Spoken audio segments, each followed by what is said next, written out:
The last message.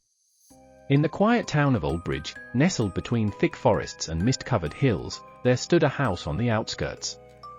Abandoned for decades, it was the subject of many tales among the townsfolk. They said the house was cursed, that anyone who entered would never return the same.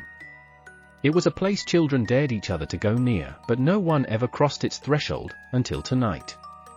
Mark, a young man with a fascination for the supernatural, had always been drawn to the house.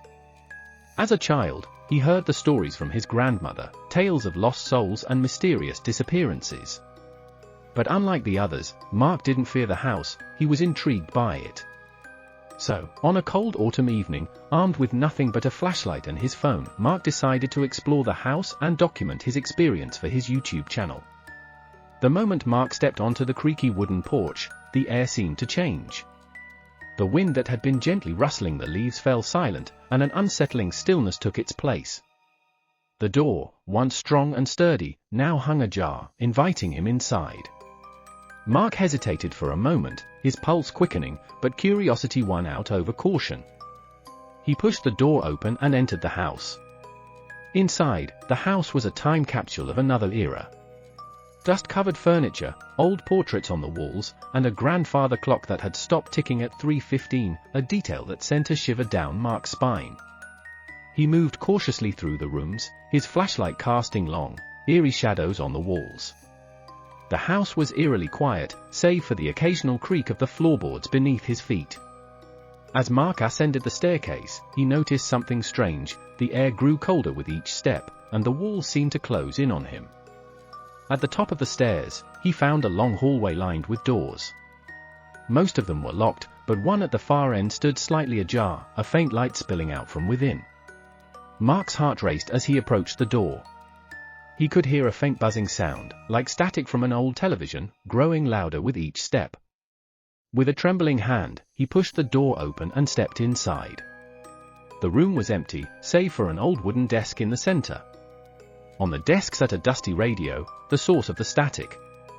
It was an antique, the kind you'd see in black and white movies, with large dials and a speaker that crackled with faint, unintelligible voices. Mark's curiosity got the better of him, and he reached out to adjust the dials. As he did, the static grew louder, the voices clearer. Suddenly, the radio spoke in a low, raspy voice, "Help me. I'm trapped." Mark froze, his breath catching in his throat. The voice was faint, but unmistakable. It sounded desperate, pleading. He leaned in closer, trying to make out more, but the voice faded back into static. Frantically, Mark twisted the dials, trying to bring the voice back, but it was gone. All that remained was the crackling static. And then, without warning, the radio went silent. The room plunged into darkness as Mark's flashlight flickered and died. Panic surged through him as he fumbled in the dark, trying to find his way out. But as he turned to leave, the door slammed shut with a force that rattled the entire house. Mark was trapped. He pounded on the door, shouting for help, but his voice was swallowed by the oppressive silence. And then he heard it, a faint whisper, right behind him. "Mark." He spun around, his heart pounding in his chest. The room was pitch black, but he could feel a presence, something cold and malevolent, closing in on him. "Mark," the voice whispered again, closer this time, almost right in his ear. It was the same voice from the radio, but now it was stronger, more insistent. In a blind panic, Mark stumbled back, crashing into the desk. The radio, now silent, suddenly sparked to life, the dial spinning wildly as it emitted a low, guttural growl.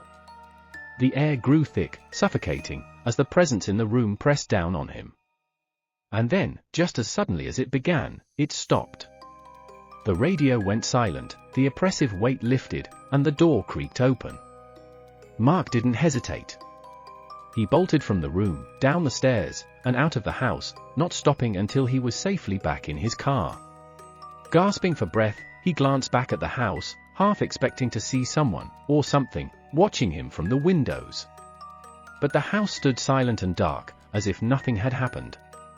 Mark sped home, his mind racing. He didn't know what he had encountered in that house, but he knew one thing: he would never go back. He uploaded the footage from his phone, though he doubted anyone would believe him.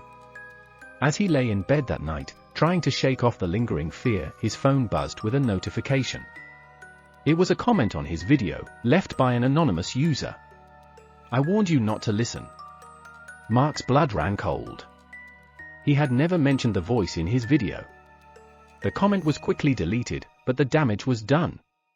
He knew, deep down, that whatever was in that house wasn't finished with him. And as he drifted off to sleep, he could swear he heard it again, faint but unmistakable, the whisper that would haunt him forever. "Mark.